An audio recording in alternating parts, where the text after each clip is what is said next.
estímulo cerebral breve, ¿no? Que se interrumpe por un periodo de tiempo corto, luego se restaura. La persona no puede ser despertada, no responde, ni falta de actividad voluntaria. Es un trastorno patológico que significa que las funciones superiores están alteradas. Quiere decir que hay un daño, lesión, enfermedad grave del sistema nervioso central. Entonces es una emergencia. Es importante tratarlo y actuar diagnóstico, dando el tratamiento rápido, ¿no? Anatomía de la función de la conciencia. El estado de la conciencia es mediado por tres mecanismos.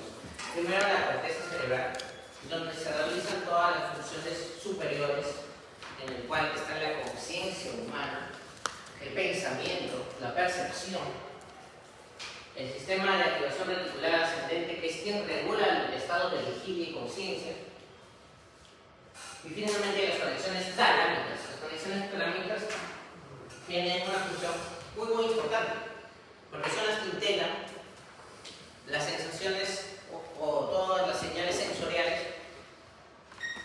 que ingresan por las vías aferentes,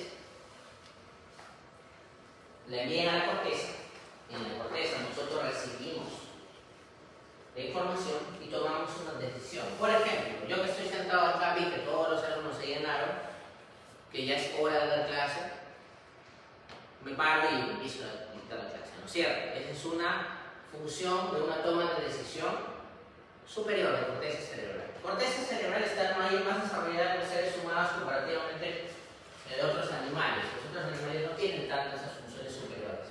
Sin embargo, hay animales que sí la tienen. Por ejemplo, los mismos primates, ¿no? Por ejemplo, el uso de herramientas es una función superior, ¿no? El hecho de tomar una decisión, elegir una herramienta adecuada para poder solucionar un problema es una integración talámico-cortical, ¿no es cierto? ¿Qué otro animal tiene uno que se puede considerar que tiene una corteza desarrollada? El delfín, ¿no? Que no sea mamífero. Que no sea mamífero, que sea mono. Ya, no se pase. Ya. ¿Qué pájaro podría considerarse que tiene una gran inteligencia al tomar decisiones? Hay un animal, no. Hay un pájaro que toma decisiones, usa herramientas, que es el cuervo. El cuervo. Es más, en Alemania han construido unas maquinitas en las cuales el cuervo puede recoger basura, depositar la basura en la máquina y la máquina lo alimenta al cuervo. ¿Ya? Entonces, porque tiene esa función. Y el cuervo usa piedras o zapatos para abrir comida. El cuervo hace eso, usa herramientas. Entonces, esas funciones son reguladas en el estado de conciencia por estos tres mecanismos. La corteza cerebral se encarga de la toma de decisiones, el procesamiento de toda la información que llega a través de las conexiones talámicas, y quien mantiene despierto al paciente es el sistema reticular ascendente. Esos tres son los que regulan el estado de conciencia, ¿no es cierto? Pasamos al siguiente. Entonces, ¿cómo se lesionan estos tres elementos para producir coma? Fácil. Corteza cerebral lesionado de manera focal o difusa. No. Por ejemplo, golpe en la cabeza. Es una lesión de corteza cerebral directa. Una hemorragia en corteza cerebral, ¿no es cierto? Entonces va a producir un desequilibrio, una isquemia, y va a ser incapaz para la generación de la conciencia y de la toma de decisiones, ¿no? Alguna cosa que altere la corteza, sea una hipoxia, sea un tumor, un infarto, una hemorragia, puede causar coma, ¿no es cierto? Fácil. Disfunción del sistema de activación reticular ascendente. Ahora, ¿dónde está ese sistema de reticular ascendente? Está en el tronco cerebral. Entonces, un infarto, una hemorragia del tronco cerebral va a producir coma. Y finalmente, una alteración talámica, como por ejemplo una hemorragia talámica, va a producir una interrupción de estos mecanismos de conexión o integración de la información con la corteza cerebral, y va a producir trastorno de conciencia y coma. Entonces, cualquier alteración a cualquiera de estos tres niveles va a producir coma.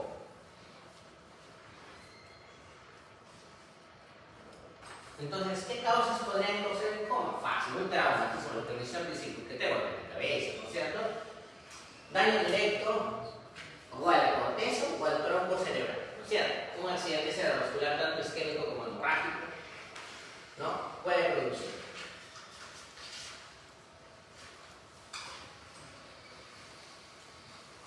Otro son las alteraciones metabólicas, o sea, las que no son estructurales. Causa no estructural el trastorno del nivel de conciencia y en su extremo más fisiopatológico el coma o la hipoglicemia. ¿No? ¿Cuándo se considera hipoglicemia? ¿Por debajo de cuánto? De 65. Muy bien. Entonces hay una triada de hipoglicemia. Esta triada está caracterizada por hipoglicemia, por disautonomías que en su mayoría es sudoración profusa, alteración del estado de conciencia, y cuando tú le das glucosa el paciente se recupera, ¿no? Esa es una triada que siempre les van a preguntar, ¿no? ¿Triada de qué es?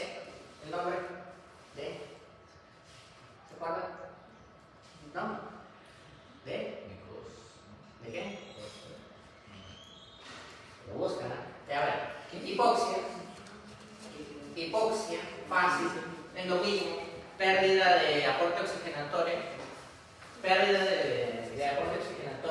intoxicaciones. ¿Qué fármaco, doctora, cree que usted que puede producir? Encuentra a su compañera de aula que se ha peleado con su enamorada, con el teléfono de su enamorada, el WhatsApp abierto de su pareja, está en el piso. Y ya. Entonces, ¿qué puede haber tomado? ¿Qué medicamento puede haber tomado para intentarse hacerse daño? Y está obviamente en coma. Ya, ¿cómo? La benzo, como ha dicho el doctor, benzodiazepina, ¿no es cierto? Diazepam, ¿no? ¿Qué otro medicamento puede producir coma? Aparte del benzodiazepina.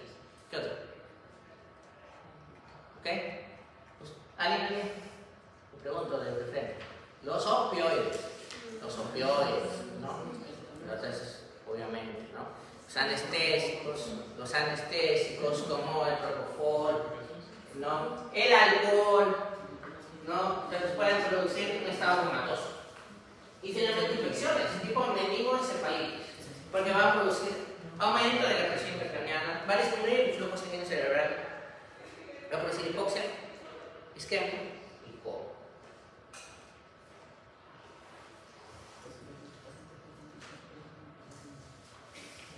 Un traumatismo craneoencefálico puede producir una lesión focal, que es simplemente una hemorragia en una zona, ¿no? Ya sea epidural, subdural, intracerebral, que puede comprimir estructuras vecinas y producir coma, pero también existe lo que se llama lesión axonal difusa.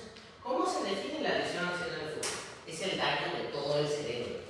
Todo el cerebro. No es que vas a encontrar un sangrado focal, es todo el cerebro que está inflamado, edemmatizado, por producto de una aceleración y una desaceleración brusca. Generalmente ocurre en pacientes que han sufrido accidentes de tránsito, en el cual vas a ver un edema global, no vas a observar una lesión específica de alguna parte, no vas a observar una hemorragia focal, simplemente está edemmatizado todo el cerebro. Y esto también produce coma, tiene mal pronóstico, ¿no? Un infarto cerebral extenso obviamente va a producir coma.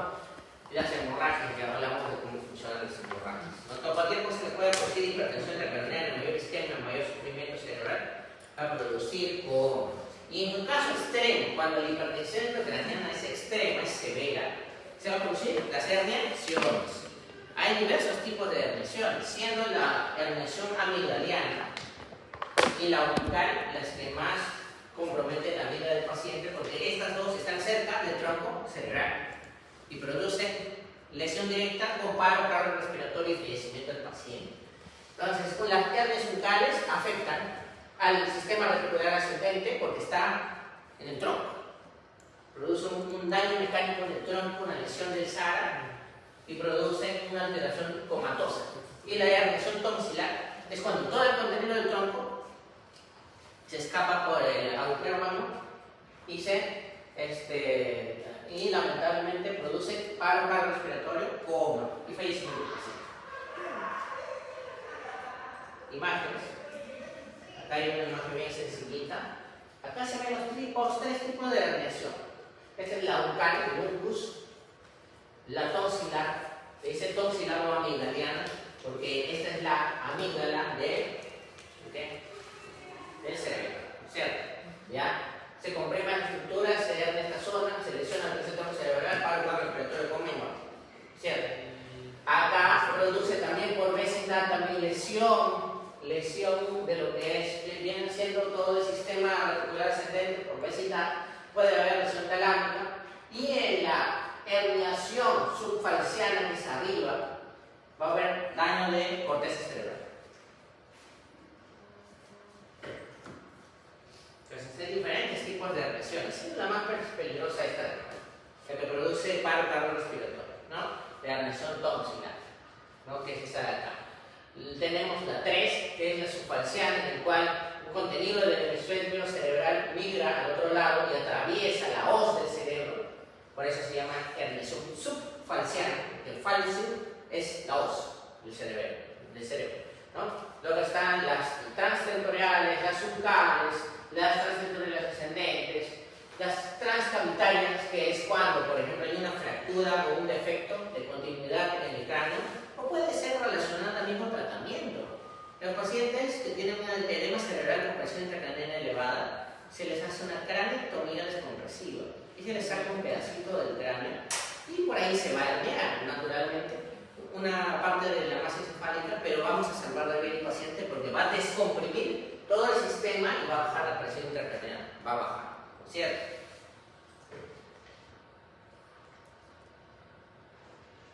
Niveles de conciencia, eso siempre lo preguntan toda la vida, ¿no? ¿Cuál es la diferencia entre coma, estupor, ovulación, letargia, delirio, ¿no es cierto? El delirio es un estado en el cual el paciente está completamente despierto, está alerta, pero no está conectado con su entorno, tiene un trastorno de contenido. ¿Qué quiere decir? No entiende cuando se le hable, no es capaz de obedecer órdenes, está confundido, no sabe dónde está, no sabe qué acción tomar, pero está despierto, ¿no? Paciente delirante, por ejemplo, es aquel que ve cosas, escucha cosas, siente que lo persigue, quiere pegar a la gente, está combativo, no entiende razones, pero está completamente despierto. Ese es el delirio o confusión. Luego está la letargia, en el que el paciente tiende al sueño, pero es fácilmente estimulable. Tú lo tocas, se despierta inmediatamente, fácilmente estimulado. La obnubilación es igual a la letargia, pero existe el contenido de llamado negligencia del paciente. ¿Qué quiere decir negligencia del paciente? Que tiene poco interés por su entorno o no le interesa. No come, no le interesa si acá hay un abismo y se va a caer.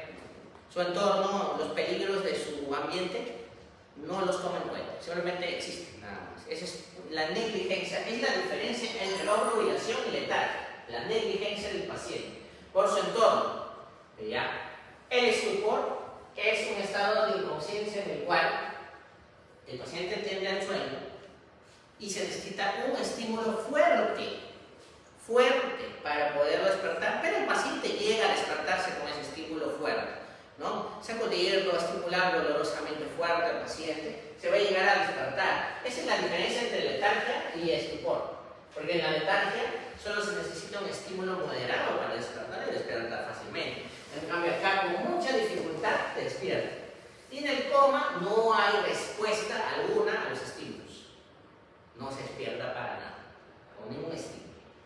Esta es nuestra escala de coma de Glasgow, en el cual extremo de 3 puntos podría llamarse coma, ¿cierto? Porque no hay respuesta, ¿no? Y los demás son los estados comatosos. Por eso, cuando uno habla de alteración del nivel de conciencia, es un término muy amplio. La alteración del nivel de conciencia puede ser un delirio o puede ser coma. Hay que ser más específicos a la hora de referirse al estado de conciencia alterado del paciente. ¿Cómo ocurre el coma por sustancias metabólicas? Hipoglicemia es muy sencillo, falta de aporte energético. Si tú no le das azúcar al cerebro, se muere, además es muy sensible. Bastan unos minutos que no reciban nutrición adecuada, oxígeno adecuado, hipoxia,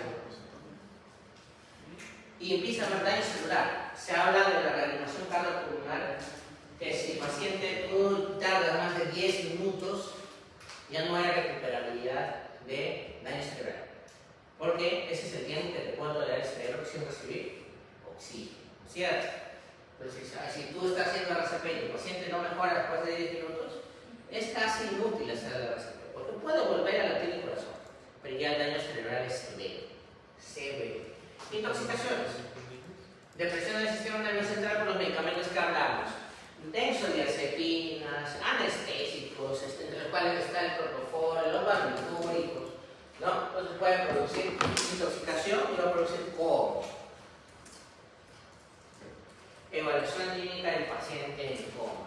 La historia clínica es muy importante, el examen físico. Puede ser desde un golpe en la cabeza, un ACV hemorrágico espontáneo no asociado a un golpe en la cabeza, hasta una intoxicación por algún medicamento o un problema metabólico como una hipoglicemia.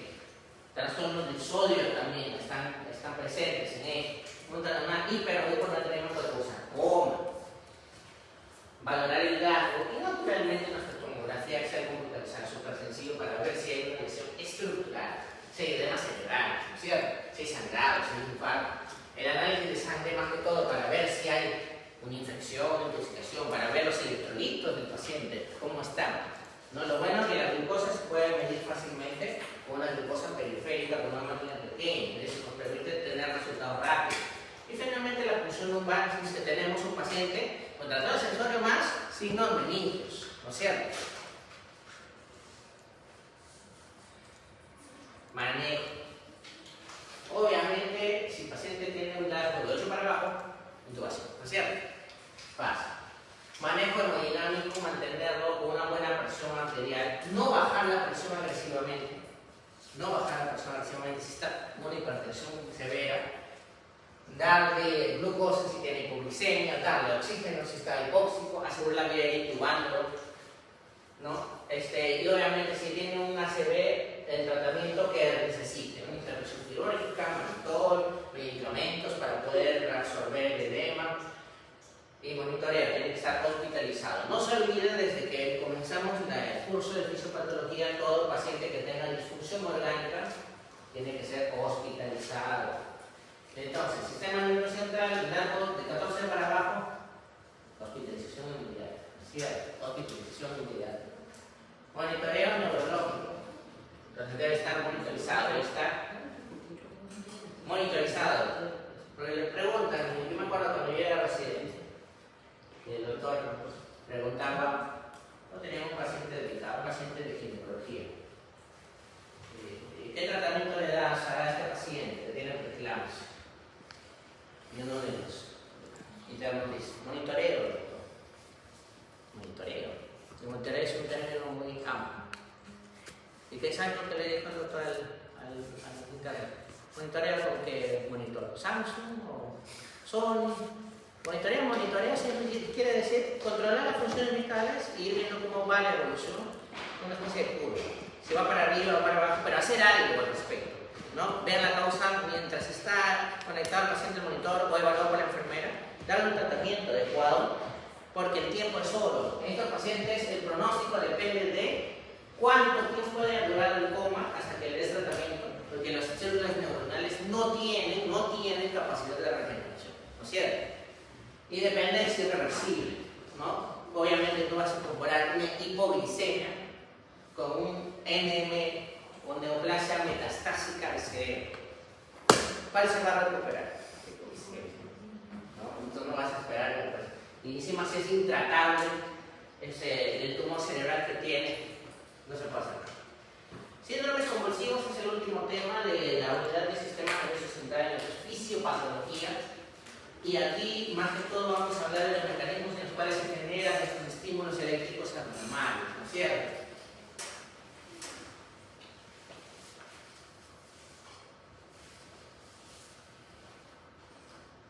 Las convulsiones tienen tres características muy importantes. Tres. Uno, que es descarga eléctrica normal. Dos, excesiva. Y tres, sincrónica. Esas son las tres características de una convulsión. Descarga eléctrica normal, porque recuerden que el sistema nervioso central transmite sus señales por medio de electricidad, y eso es una descarga eléctrica normal y fisiológica. Pero cuando es fuera del ritmo anormal de la célula neuronal, cuando es excesiva, se va a producir ese estímulo. Pero este estímulo patológico no es asincrónico, sino sincrónico. ¿Qué quiere decir eso? Muy sencillo. Esta es una neurona. La neurona tiene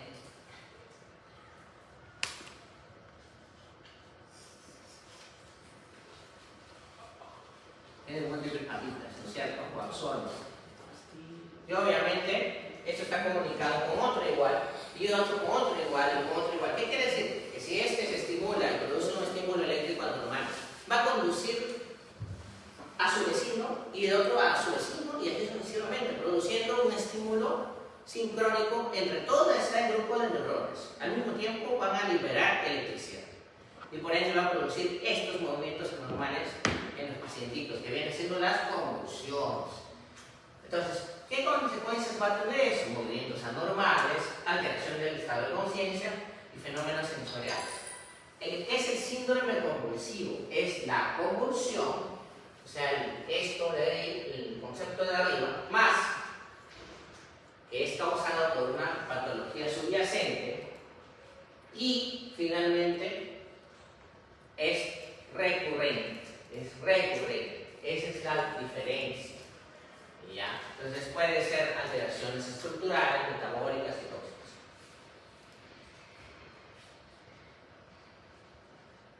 Primero, las neuronas van a mantener una carga que se llama potencial de membrana.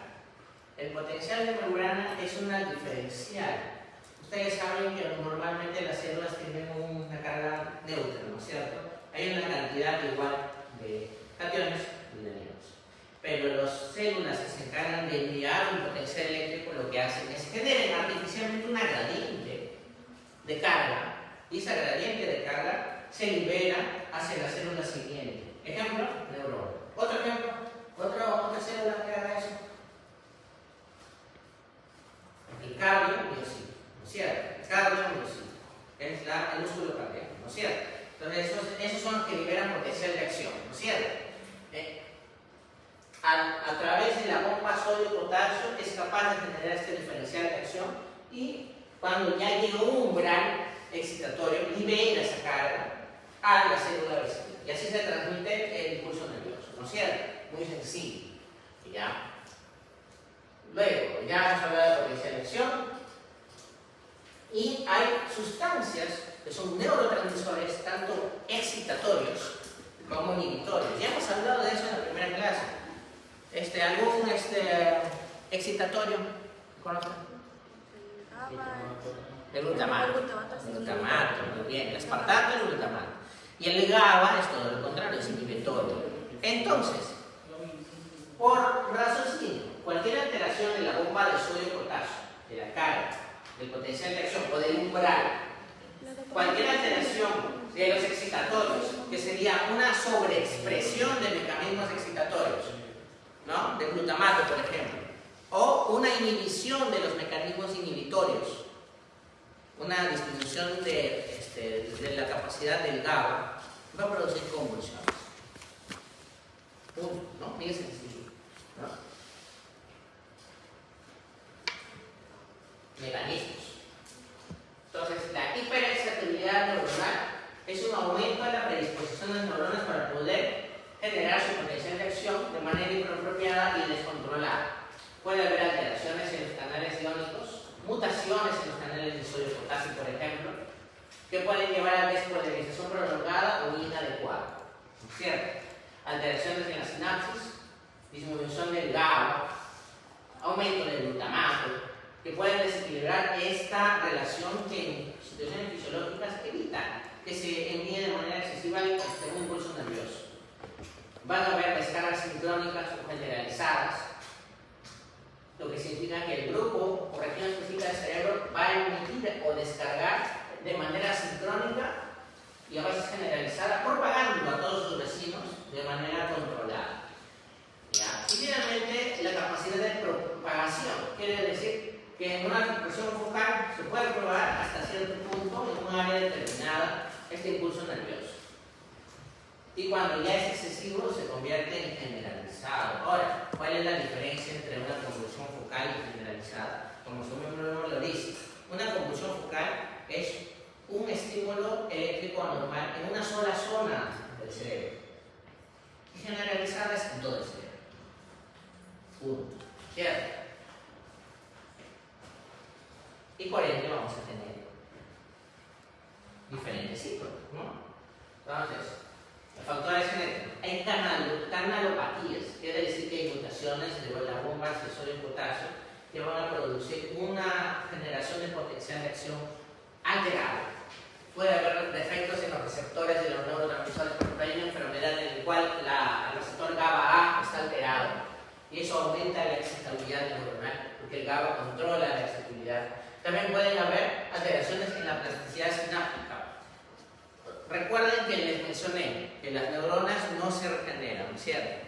Entonces, ¿qué pasa, por ejemplo, si, por ejemplo, tienes un paciente pediátrico que ha hecho un accidente cerebrovascular hemorrágico, ¿no? Por una malformación y ha perdido naturalmente toda esa zona que sangró, ha producido isquemia, inflamación y muerte cerebral.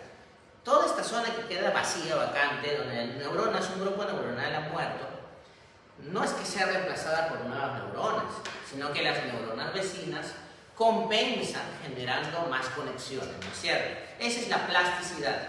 Pero miren, ojo. Existe el LTP y el LTD. ¿Qué es el LTP? Potenciación a largo plazo.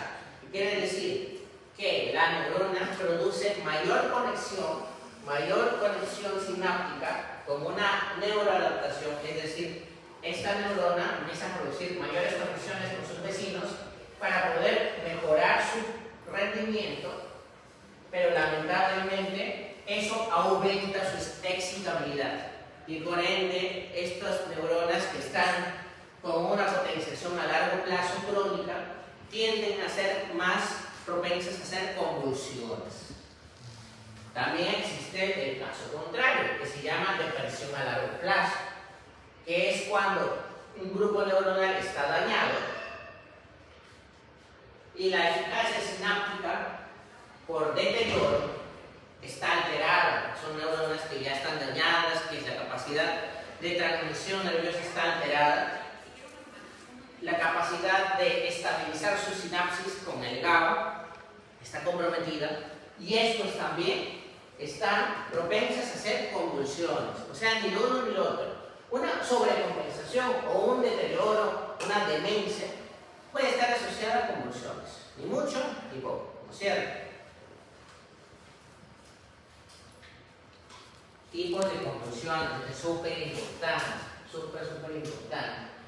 Convulsiones focales comienzan en una sola región del cerebro. Ejemplo, un tumor localizado en una corteza cerebral en la zona frontal, por ejemplo. Una hemorragia, un hematoma localizado en la zona frontal corteza cerebral. ¿Qué va a pasar? Se va a producir una estimulación de esa zona y solo va a presentar síntomas asociados a esa zona, que pueden ser motores o no motores, ¿no? Que puede estar alterado el nivel de conciencia, como puede estar el paciente despierto, simplemente con el movimiento involuntario, nada más. Esa es una convulsión focal. Generalizado es todo lo contrario, ocurre en todo el cerebro al mismo tiempo. ¿Ya? Que pueden haber también trastornos motores y de nivel de conciencia, o pueden haber las crisis de ausencia. ¿Ya? En el caso de las convulsiones focales, puede o no estar alterado el sistema nervioso central del estado de conciencia. Ejemplo, cicatrices, tumores, displasias corticales, generalmente ocurren en el lóbulo temporal o frontal. Esas son las zonas más asociadas de lesión. Convulsiones generalizadas es en todo el cerebro. Es una activación neuronal bilateral y simétrica desde el principio hasta el fin de todo el cerebro. Por ejemplo, problemas en las redes difusas, problemas en el tálamo, en toda la corteza, responsables de convulsiones generalizadas. Y la convulsión de ausencia o la crisis de ausencia se trata de una convulsión generalizada en el cual está afectado el circuito tálamo-cortical. Habíamos hablado en la clase anterior de coma del circuito tálamo-cortical. ¿Qué hace el tálamo? Recoge la información y le integra la información sensorial para que se vaya a la corteza y tomemos una decisión. Entonces yo, que estoy sentado, ya es hora de dictar la clase, yo estoy sentado acá, ¿no es cierto? Veo que se llenan y llegan todos los alumnos, pero de la nada mi sistema tálamo cortical presenta un estímulo eléctrico anormal. ¿Qué va a pasar conmigo? Me voy a quedar así. No voy a hacer movimientos involuntarios, simplemente me voy a desconectar del entorno y no voy a ser capaz de tomar una decisión por un periodo de tiempo, hasta que pase la tormenta eléctrica anormal. Y a eso se le llama crisis de ausencia. Crisis de ausencia. Cuando está alterado, entonces pregunta el examen, cuando está alterado el sistema tálamo cortical, son las crisis de ausencia. Y están relacionados a la normalidad en los canales de calcio tipo T, en el tálamo.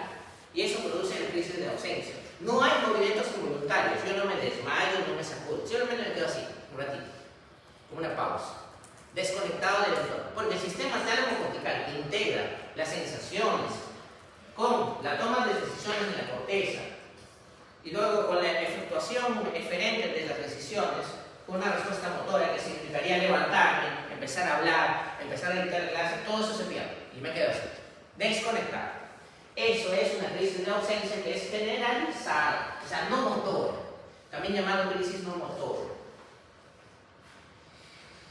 Muy bien, el 60% de la crisis son focales,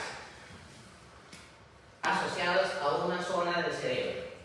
Pero muchas veces el paciente puede tener una hemorragia y puede tener una crisis de convulsión generalizada. Porque ¿qué ocurre? Fácil.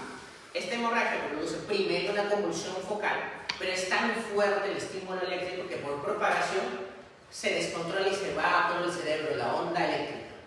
Y eso va a producir, muchas veces, va a pasar desde una convulsión focal, va a progresar o evolucionar a una convulsión generalizada, cuando es descontrolada. Puede pasar. Ya, pero lo más preocupante es las lesiones que empiezan como origen focal, luego están las generalizadas y el 10% de origen desconocido. Otra vez, miren, lesión focal en la zona temporal y frontal, la zona más frecuente, que está pintado, porque son las zonas más frecuentes que se producen las lesiones, donde puede haber trastorno sensorio o no. Puede estar despierto con movimiento involuntario o no, puede haber pérdida de conciencia, que puede ser no motorio o motor, que puede ser tónico clónico focal, en una zona asociada a la zona de la injuria, o generalizado, donde hay tónico clónico en todo el cerebro, entonces el paciente se desmaya y hay movimientos en todo el cuerpo, una sacudida de todo el cuerpo. O la lesión o la convulsión generalizada de tipo crisis de ausencia, en el cual es no motor, o sea, no hay sacudidas, porque es una convulsión que se origina a nivel del tálamo y es una convulsión del sistema tálamo cortical, una convulsión anormal tálamo cortical, que va a producir una desconexión del paciente de su entorno por un tiempo indefinido y luego el paciente ya recupera. ¿No es cierto? Muy bien. Y luego están los orígenes desconocidos que no se sabe la razón, la causa. Otra vez. Lesiones focales hay focal aware y focal impaired. Focal aware es el paciente despierto. Tiene su movimiento involuntario o no. Puede tener sensaciones extrañas, olores extraños, que pueden predecir ¿cómo se llama? La crisis, o no. Va a ser variados, pero que está asociado a una zona específica del cuerpo, por ejemplo un tumor, un sangrado, especialmente en la zona frontal y temporal. Ya eso lo tenemos bien clarito. Y luego generalizado, que puede ser generalizado motor, en el cual hay movimientos tónico-clónicos, significan tónicos. Tónico significa, ¿qué significa tónico? Contracción. Contracción. Y clonus, que significa sacudida. Entonces, hay contracción muscular y sacudida. Contracción muscular y sacudida de todo el cuerpo. ¿Ya? También llamado gran margen, ¿no es cierto? Y finalmente, las lesiones o las convulsiones no motoras, que son las crisis de ausencia. ¿No es cierto? Factores desencadenantes. Uno de los más interesantes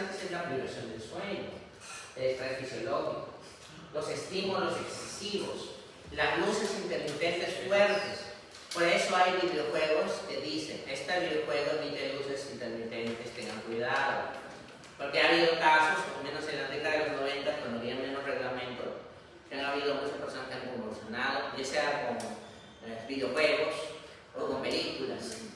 Han convulsionado, han llegado a convulsionar por luces intermitentes fuertes, ¿no? Hipoglicemia, hiponatremia, hipoxia, obviamente. Si el metabolismo cerebral está alterado, va a haber una disminución de la capacidad de la neurona para regular su propia homeostasis. El paciente va a convulsionar por hipoxia, va a convulsionar por hipoglicemia, va a convulsionar por hiponatremia. Más o menos, el sodio normal en el cuerpo, ¿cuánto es? El sodio seco, normal, ¿saben? ¿100 qué? 135 a 145 más o menos, ¿no es cierto? 134, está bien. Ya, se dice cuando el paciente mientras más cercano a 100, o sea, una hiponatremia severa, más propenso a convulsionar, más propenso a convulsionar. Entonces, hiponatremia severa se caracteriza por las zonas sensoriales y convulsiones. ¿Ya? La hipoxia, obviamente, el corte del oxígeno va a producir convulsiones, ¿no? Entonces, van a ser alteraciones metabólicas, ¿cierto?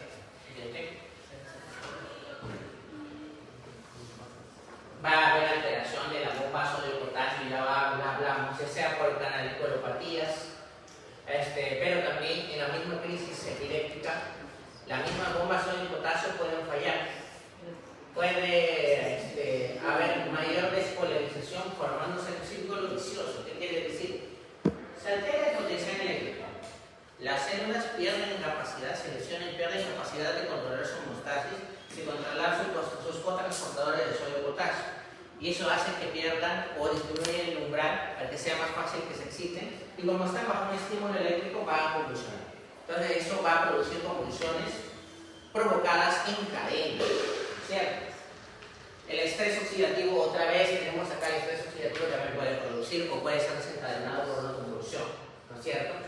La falta de energía, ya sabemos, hipoglicemia, hipoxemia, ¿cierto? Consecuencias crónicas. Nunca hay que permitir que un paciente siga convulsionando, hay que tratar la convulsión. ¿Ya? ¿Cómo se trata la convulsión? ¿Qué medicamentos anticonvulsionantes conocen? ¿Alguno? ¿Qué? ¿Conocen algo anticonvulsionante? ¿De qué? ¿Alguien? ¿No? Ya. Uno de los anticonvulsivantes es el diazepam, clordiazepina. Otro es el valproato, el barbitúrico, la carbamazepina, hay un montón. Ya. La pregabalina también, ¿no? La pregabalina también, ¿no? En cierto grado también es anticonvulsivante. Entonces, hay que evitar. Se sabe que mientras más tú dejes que el paciente convulsione, hay más lesión, más inflamación, más muerte neuronal. Especialmente en las zonas como en el hipocampo. Entonces el hipocampo está alterado, está relacionado con ¿qué? ¿Para qué sirve el hipocampo? Memoria. No, la memoria. Entonces el paciente va a tener poco a poco demencia. Y es una demencia asociada. Es una demencia subcortical asociada a convulsiones a repetición que no han sido tratadas, ¿no es cierto? El paciente pierde su calidad de vida, también hace depresión, hace trastornos ansiosos, deterioro cognitivo, también hay sinaptogénesis patológica, que es lo que hablamos, que es esto. Al morirse las neuronas por la convulsión, el resto de neuronas empiezan a hacer nuevas conexiones. Y algunas de esas conexiones se vuelven anómalas. Y eso hace que sean las pocas que han sobrevivido más sensibles a hacer convulsión. O sea, es un círculo vicioso. Este es el tratamiento, un montón. Al cáncer de levetiracetam, pregabalina, gabapentina, topiramato, valproato, fenobarbital, lamotrigina, fenitoína, los benzodiazepinas. O sea, hay un montón de tratamientos. Tratamiento farmacológico, ya lo hemos visto. Dar los medicamentos generalmente estos medicamentos, ¿a qué nivel funcionan? A nivel de estos medicamentos anticonvulsivantes. Generalmente, ¿a qué nivel funcionan? Por ejemplo, los benzodiazepinas, ¿a qué nivel funcionan? ¿A nivel de qué? Del GABA. ¿Sí? Ya, entonces van a ayudar a inhibir las convulsiones. Otro es la intervención quirúrgica de las reacciones focales, la estimulación del nervio vago o estimulación eléctrica. Y obviamente el apoyo multidisciplinario. Estas personas van a tener una mala calidad de vida, tienen que ver los psicólogos, los psiquiatras, inclusive, pues pueden tener depresión, ansiedad, ¿no? Por el estilo de vida. Pueden hacer complicaciones relacionadas con convulsiones, ¿no? Cada vez que hay convulsiones se pueden conspirar, pueden hacer traumatismos cefalocraneanos, se pueden golpear la cabeza, se pueden morder la lengua, entonces van a hacer lesiones traumáticas también. Muy bien, eso sería todo. Y ya, no se olvide el grupo de seminario que le toca. Creo que se me habla al costado. Y ya con ese grupo se termina el seminario. Yo cuelgo el grupo de preguntas en el grupo de Telegram. Y de ahí van a